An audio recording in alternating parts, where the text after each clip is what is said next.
Hello students, I hope all of you are doing fine and also you guys are studying. So don't disappoint us after the school gets open and finish all your works in your notebooks and do all the homeworks. आज हम लोग पढ़ेंगे the making of Germany and Italy. ये मेरा इस chapter में last video होगा, है ना. जो भी पार्ट्स बच जाते हैं I will provide a PDF to you guys which would be much easier to understand than in a video.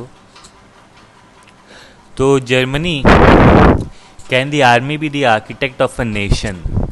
Students, basically अभी तक हम लोग इस चैप्टर में जितने भी रेवोल्यूशंस देखे हैं, है ना, जितने भी रिवोल्ट देखे हैं, अपराइजिंग देखे हैं, वो जनरली या तो लिबरल्स नेशनलिस्ट के द्वारा कराए गए थे या जो पुअर सेगमेंट ऑफ सोसाइटी थे उनके द्वारा किए गए थे. ठीक है, लेकिन अगर यूरोपियन आप हिस्ट्री हम लोग एनालिसिस करें तो जितने भी मेजर चेंजेस थे वो एक्चुअली में कंजर्वेटिव्स द्वारा ही लाए गए थे यूरोप में. ठीक है, firstly because conservative were much more powerful, है ना. They were the establish system of the feudal days and therefore their strength was much more, है ना. Mostly these people were elites who were either in the government or were military personals, है ना. They were generals in the army. Therefore they were much more powerful and much more united in their efforts to bring the changes that they wanted to bring in Europe. 1848, nationalism in Europe moved away from association with democracy and revolution. Nationalist sentiment were often mobilized by conservatives for promoting state power and achieving political dominance over Europe, है ना. तो generally आपके जो भी European Nations थे, European powers थे, 1848 के बाद वो धीरे धीरे डेमोक्रेसी और रेवोल्यूशन से दूर होते जाते हैं. नेशनलिस्ट सेंटिमेंट जो था वो इंक्रीज होता है ना. लोगों में राष्ट्रवाद की भावना बढ़ती है, लेकिन ये राष्ट्रवाद जो है वो चैनल किया जाता है कंजर्वेटिव्स के द्वारा, है ना. कंजर्वेटिव्स को नेशनलिस्टों का ज़्यादा सपोर्ट होता है और कंजर्वेटिव्स भी जो है जो अपने एक्शंस के द्वारा नेशनलिस्ट को यूनाइट कर पाते हैं. ये जो है हम लोग जर्मनी और इटली की यूनिफिकेशन को जब हम पढ़ते हैं तब ज़्यादा क्लियर से हमको दिखता है कि कैसे जो कंजर्वेटिव्स थे उन्होंने पूरे जर्मनी को पहले यूनाइट किया, लेटर ऑन जो इटालियन कंजर्वेटिव्स थे उन्होंने इटली को यूनाइट किया.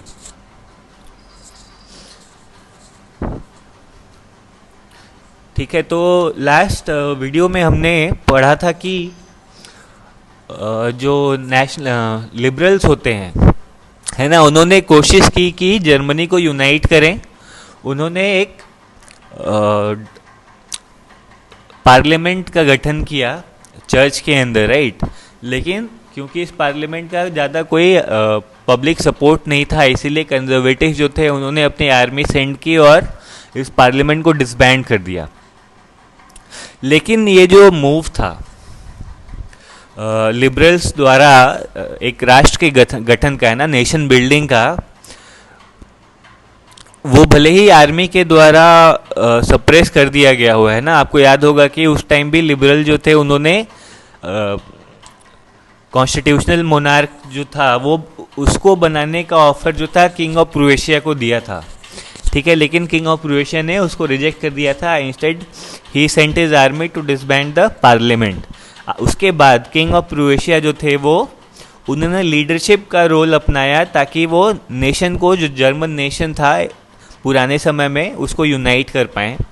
इसके लिए उन्होंने ऑटोमन बिस्मार्क जो कि जर्मनी के चीफ मिनिस्टर थे उनको अपॉइंट किया. And Otto von Bismarck was the architect who carried out the process of unification of Germany with the help of Prussian army and bureaucracy. ठीक है, तो प्रूशियन आर्मी और ब्यूरोक्रेसी के सहयोग से ऑटोमन बिस्मार्क जो है उन्होंने जर्मन को यूनाइट किया। तो ऑब्वियसली ये पीसफुल तरीके से यूनिफिकेशन नहीं था, बल्कि मिलिट्री कॉन्क्वेस्ट थी, जो कि जर्मनी के वैसे हिस्से थे जो कि दूसरे रूलर्स के हाथ में थे। वहाँ पे मिलिट्री कॉन्क्वेस्ट के द्वारा क्रोएशिया ने सारे जर्मन पार्ट्स को यूनाइट करने में सफलता प्राप्त की। ठीक है, यहाँ पे हम लोग को ये जो नाम है ऑटोमन बिस्मर्क, इसको आप लोग मार्क करिए। ठीक है, जनरली हमारे देश में भी ऐसे सिचुएशन थी after 1947 when all the other parts which were earlier princely states or were under British rule were united by the then Home Minister of India, Sardar Vallabhbhai Patel, who is also known as Iron Man of India, right? So Sardar Vallabhbhai Patel is also referred to as Bismarck of India. It is mostly because Bismarck जो थे उन्होंने जिस प्रकार से unify किया था Germany को, उसी तरीके से हम लोग सरदार वल्लभ भाई पटेल को भी अपने देश के पॉलिटिकल सिनेरियो में कंसिडर करते हैं कि उन्होंने भी उसी प्रकार से यूनाइट करने को भारत में सफलता प्राप्त कर पाई थी। ठीक है, तो ऑटोमन बिस्मार्क जो थे इन्होंने 3 जंगें लड़ी। ही फॉट 3 वॉर्स, और ये जो थे ये 7 साल की लड़ाइयाँ थी, है ना। 7 साल में उन्होंने 3 जंगें लड़ी, ऑस्ट्रिया के खिलाफ, डेनमार्क और फ्रांस के खिलाफ, जिसमें क्या होता है, क्रोएशिया का विक्ट्री होता है, और साथ ही साथ क्रोएशिया के विक्ट्री के साथ जो जर्मन स्पीकिंग रीजन्स थे वो भी क्रोएशिया के किंग के अंडर आ जाते हैं और वो यूनिफाई हो जाते हैं इनटू जर्मनी। ठीक है, इन जनवरी 1871 the Croatian king William I was proclaimed German emperor. A ceremony held at Versailles. Okay, तो वर्सलीज में एक सेरेमनी हेल्ड की गई और वहाँ पे जो उस ज़माने के जर्मन चांसलर एम्परर थे, क्रोएशियन किंग थे विलियम I, वो जर्मनी के एम्परर अपने आप को बनाते हैं। ठीक है, on the bitterly cold morning of 18 January 1871, an assembly comprising the princes of German states, representatives of the army, important Prussian ministers including the chief minister Ottoman Bismarck, gathered at the unheated hall of mirrors in the palace of Versailles to proclaim the new German emperor headed by Kaiser William I of Prussia। ठीक है, तो 18 जनवरी 1871 को सारे जितने भी members थे royal family के, princess थे, मिनिस्टर्स थे, वे सारे लोग हॉल ऑफ मिरर्स में इकट्ठा होते हैं जो कि पैलेस ऑफ वर्सलीज के अंदर का हिस्सा है। और वहाँ पे उन्होंने किंग काइजर विलियम को जर्मनी एम्पायर का हेड घोषित किया। ठीक है, तो ये जो नेशन बिल्डिंग की प्रोसेस थी जर्मनी में, ये आपको डेमोन्स्ट्रेट करता है कि प्रोविशन स्टेट जो था या जो क्रोएशिया था किंगडम, वो कितना पावरफुल था। और जो नया स्टेट बना उसने बहुत सारे मॉडर्निटी की ओर ऐसे कदम बनाए जो कि बाद में बाकी के जो जर्मनी के हिस्से थे उसके लिए एक मॉडल के तौर पे काम करते हैं ना। क्रोएशिया जो था वो बहुत ही रिफॉर्म ओरिएंटेड था। उन्होंने अपनी करेंसी रिफॉर्म की, बैंकिंग सिस्टम और लीगल जुडिशियल सिस्टम को रिफॉर्म किया था जर्मनी में, और इसका फ़ायदा जो बाकी के जर्मन स्पीकिंग स्टेट्स से जो यूनिफाई हो जाते हैं बाद में थैंक्स टू ऑटोमन बिस्मार्क, वो भी ऐसे चेंजेस अपने टेरिटरी के अंदर लेके आते हैं और उनको उसका फ़ायदा भी होता है।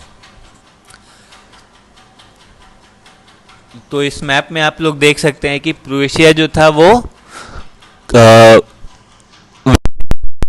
कितना लार्ज एरिया था जो उनके रूल के अंडर था। This is a map of 1866 and 1871।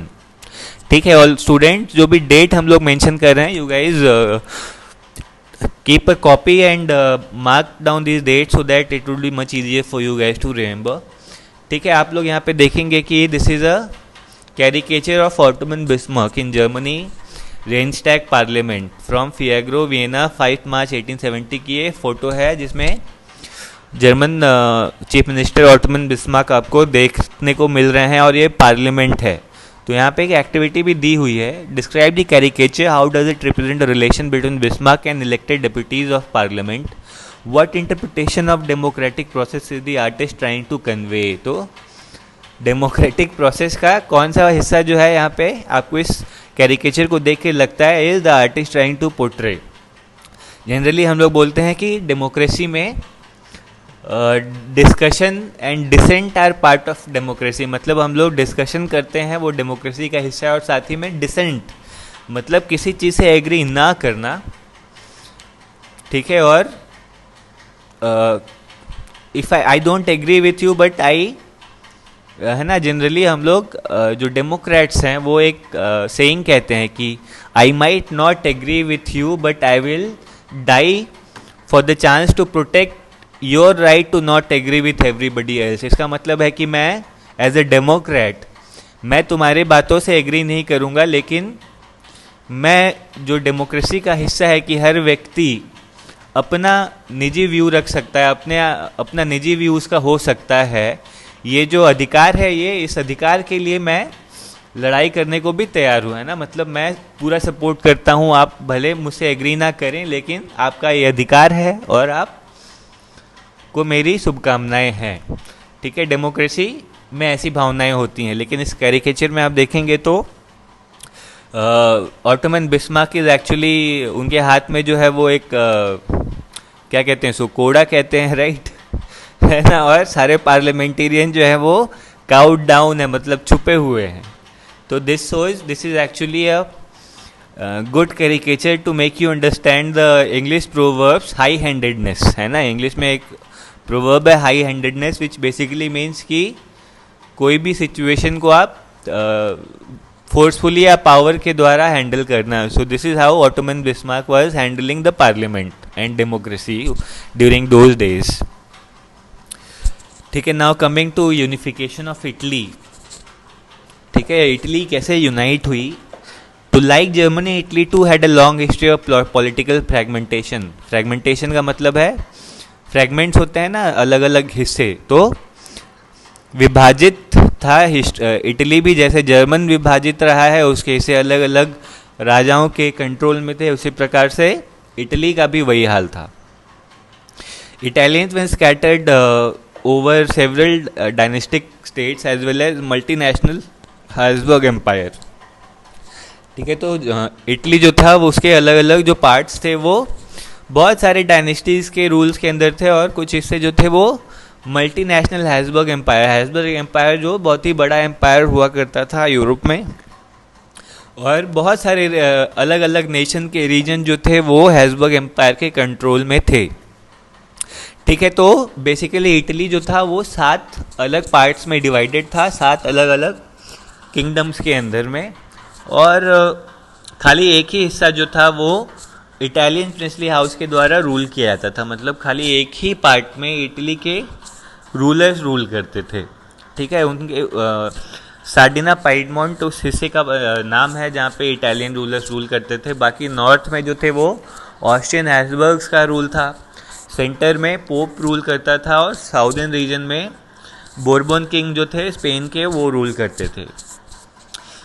Italian language जो था वो कोई एक कॉमन फॉर्म नहीं था उसका, अलग अलग रीजन में उसके अलग अलग वेरिएशन थे, ठीक है। जैसे हम लोग हिंदी के वेरिएशन आपको अलग अलग रीजन में देखने को मिलेंगे, उसी प्रकार से इटालियन के भी वेरिएशन अलग अलग रीजन्स में अलग अलग थे। ड्यूरिंग 1830 ग्यूसेप मजीनी, है ना, तो ग्यूसेप मजीनी जो थे ये आपको पता है कि he was a liberal revolutionary who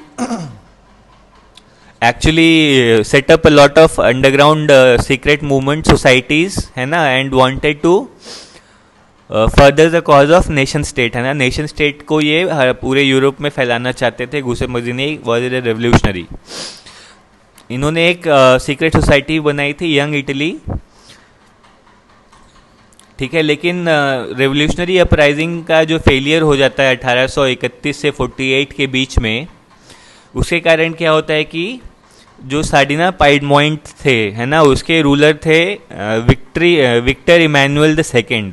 खाली यही एक लौते इटालियन रूलर थे जो इटली के एक पार्ट पे रूल कर रहे थे। तो सारा जो दारोमदार था, जो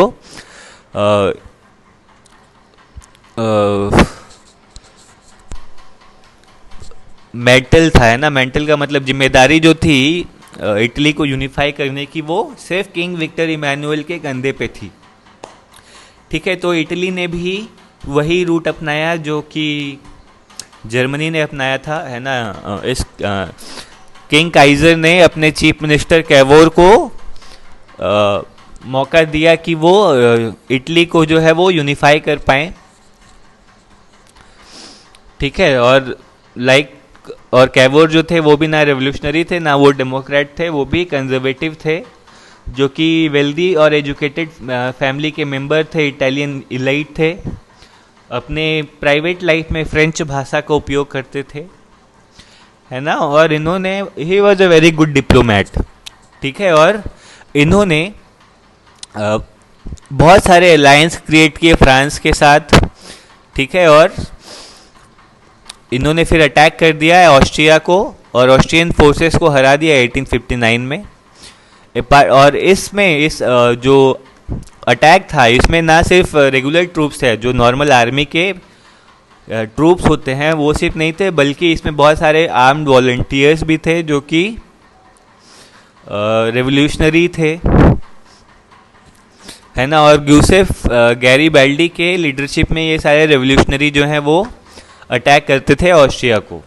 1807 में ये साउथ इटली पे चलते हैं, अटैक करते हैं और किंगडम ऑफ टू सिसिलीज, है ना, उसको जीत पाने में सफल हो पाते हैं। उस जमाने में वहाँ पे स्पेनिश रूलर रूल करते थे, उनको हरा के 1861 में विक्टर इमैनुअल जो थे वो अपने आप को किंग प्रोक्लेम कर देते हैं इटली का, है ना। इटली यूनिफिकेशन जो है वो यहाँ पे कंप्लीट हो जाता है मिलिट्री कॉन्क्वेस्ट के द्वारा। लेकिन जो इटालियन पॉपुलेशन थी जो कि बहुत ही अनपढ़ थी, लिटरेट थी, उन्हें कुछ भी नहीं पता था कि लिबरल नेशनलिस्ट आइडियोलॉजी क्या होती है। जो किसान जो थे जिन्होंने गैरीबाल्डी को सपोर्ट किया था साउदर्न इटली में, उन्होंने कभी सुना भी नहीं कि इटालिया क्या है और ला इटालिया जो है वो उसका मतलब क्या है। ठीक है, तो इटालिया जो है वो भी जैसे हम लोग पर्सोनिफिकेशन ऑफ कॉन्क्रीट आइडियाज होते हैं, है ना, जैसे भारत माता, राइट, जो कि ये एक टाइप का एब्स्ट्रैक्ट आइडिया का पर्सोनिफिकेशन है ना। एक एब्स्ट्रैक्ट आइडिया है भारत एज अ नेशन, उसको हम एक इंसान के तौर पे एज आवर मदर ट्रीट करते हैं। उसी प्रकार से इटालिया जो थी वो भी was a personification of this idea. तो अधिकतर जर्मन जो इटालियन जो थे उन्हें पता भी नहीं था कि इटालिया क्या है और ला इटालिया जो है वो कौन है। ठीक है, उन्हें लगता था कि जो राजा है इटली के विक्टर इमैनुअल, उनकी वाइफ का नाम ला इटालिया है, but that was far from the truth. ठीक है, now coming to strange case of Britain, है ना। Britain students was always a special case in Europe, mostly because Britain was firstly much more advance than rest of the European countries, है ना। वहाँ पे industrialisation जो थी वो ज़्यादा पहले शुरू हो गई थी। It was a much wealthy country, है ना, बहुत ज़्यादा वेल्थ था वहाँ पे। तो इस कारण से एंड उन्होंने डेमोक्रेसी भी जो थी वो बहुत पहले उनके देश में आ गई थी। इस कारण से कुछ हिस्टोरियन जो हैं वो ग्रेट ब्रिटेन को एक मॉडल ऑफ नेशन स्टेट्स भी मानते हैं, बट ये आर्ग्यूमेंट है, nobody actually can say truthfully कि वो एक आइडियल नेशन स्टेट था, क्योंकि वहाँ पे भी बहुत सारे प्रॉब्लम थे। ब्रिटेन जो था वो एक प्रकार का नेशन स्टेट था जिसमें कभी भी कोई सडन अपहीबल या रेवोल्यूशन नहीं हुआ था, है ना। एक प्रकार का ये लॉन्ग ड्रॉन आउट प्रोसेस था, है ना। सालों साल धीरे धीरे करके सारे लोग जो अलग अलग पार्ट्स के थे यूनाइटेड किंगडम के, वो साथ में आ पाते हैं। ठीक है, 18वीं सेंचुरी से पहले there was no British nation exist नहीं करता था, है ना। लोगों के प्राइमरी आइडेंटिटीज़ थे, ठीक है। ब्रिटिश आइल में इंग्लिश लोग थे, उसी प्रकार वेल्स थे, स्कॉटिश लोग थे, आयरिश लोग थे, है ना। जो आज जो है जैसे स्कॉटलैंड एंड आयरलैंड ये 1970s तक इनके विवाद चल रहे हैं आपस में, है ना, against the English people. They did not believe that they were one people, है ना, उनको लगता था, उनका मानना था कि आयरिश लोग जो हैं वो दे वेर अदर पीपल और यूनाइटेड नहीं थे वो लोग, है ना। बहुत सारे रेवोल्यूशनरी मूवमेंट भी 1970s के दौर तक भी इंग्लैंड और आयरिश लोगों का रेवोल्यूशन चला था। ठीक है, तो this is actually not important. Coming back to the text, there were no British nation prior to 18th century, है ना, 18वीं शताब्दी से पहले कोई ब्रिटिश नेशन नहीं थी। सबके अपने अपने प्राइमरी आइडेंटिटीज़ थे, वेल्श, स्कॉटिश, आयरिश। तो ये सारे एथनिक ग्रुप जो थे इनके अपने कल्चर थे, अपने पॉलिटिकल ट्रेडिशन थे। ठीक है, लेकिन जैसे जैसे इंग्लिश नेशन जो था वो अमीर होता जाता है, उसका इम्पोर्टेंस और उसका पावर बढ़ता जाता है, तो वो बाकी अपने अगल बगल के जो आइलैंड नेशन थे उस पर भी उसका प्रभाव और ज़्यादा स्ट्रांग हो जाता है। जो इंग्लिश पार्लियामेंट थी उसने मोनार्की से 1688 में ही पावर छीन लिया था। ठीक है, मतलब कि मोनार्की जो था वो सारा रूल मेकिंग पावर जो था वो 1688 में ब्रिटिश पार्लियामेंट को दे देता है। ठीक है, और ऐसे बहुत ही पीसफुल नहीं दिया जाता है, ट्रांसफर ऑफ पावर होता है, बल्कि पार्लियामेंट और किंग के बीच में बहुत ही तनातनी रहती है। लेकिन 17 बाद में ये पावर जो है वो ट्रांसफ़र हो जाती है। ठीक है, द एक्ट ऑफ यूनियन 1707 ये एक प्रकार का एग्रीमेंट था जो कि इंग्लैंड और स्कॉटलैंड के बीच में साइन किया गया था। ठीक है, और इसके जरिए ये जो बन जाते हैं United kingdom of great Britain बन जाते हैं ना, मतलब ये लोग एग्रीमेंट के द्वारा अपने आप को विलय कर लेते हैं। ठीक है, कि अब हम लोग जो है एक यूनाइटेड किंगडम है और उस देश का नाम United kingdom of great Britain रखा जाता है। ठीक है, और इसका मतलब है कि इंग्लैंड जो था वो अब अपना पूरा इन्फ्लुएंस जो है स्कॉटलैंड के ऊपर कर सकता था, है ना। स्कॉटलैंड जो कि पहले एक डिफरेंट आइलैंड नेशन था। ठीक है, और ब्रिटिश पार्लियामेंट जो थी ऑब्वियसली वहाँ पे इंग्लिश मेंबर जो थे वो ज़्यादा मात्रा में थे, दे वर डोमिनेंट ओवर देयर, जिसके कारण ब्रिटिश आइडेंटिटी जो थी वो और ज़्यादा स्ट्रांगली होती है, और स्कॉटलैंड की जो आइडेंटिटी होती है और उनका जो पॉलिटिकल इंस्टीट्यूशन होता है वो सप्रेस होने लगता है।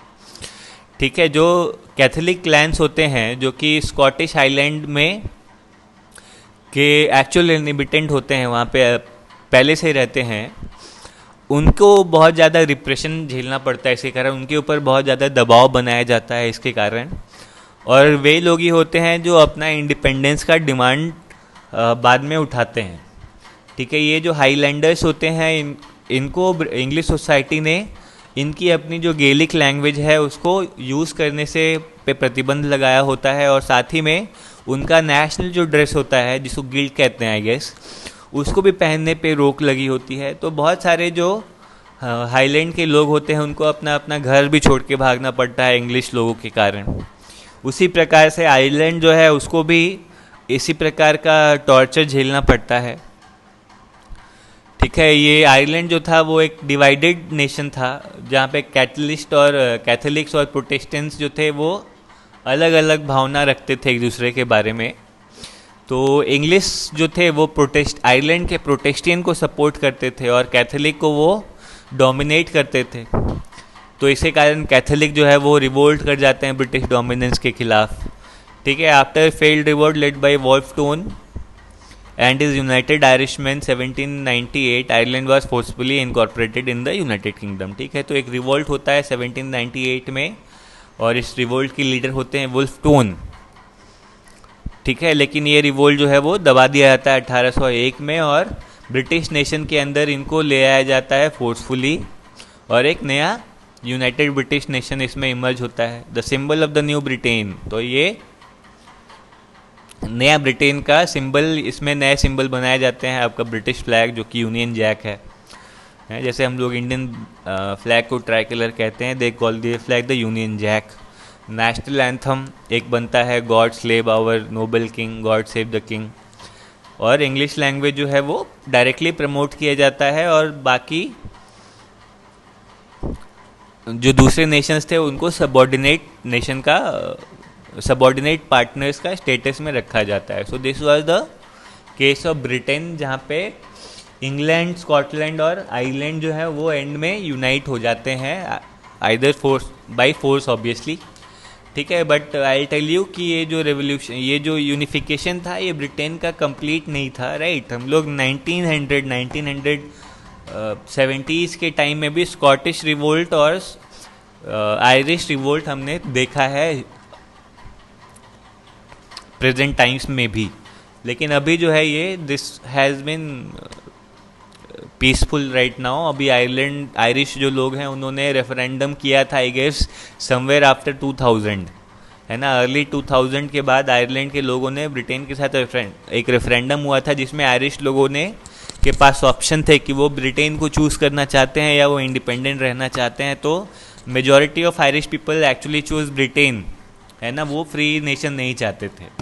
सो एक टाइप का आज के समय में Britain is a very peaceful and modern democracy. So this is where our class and बाकी visualizing of nation I will provide you guys a PDF. So see you in the next class.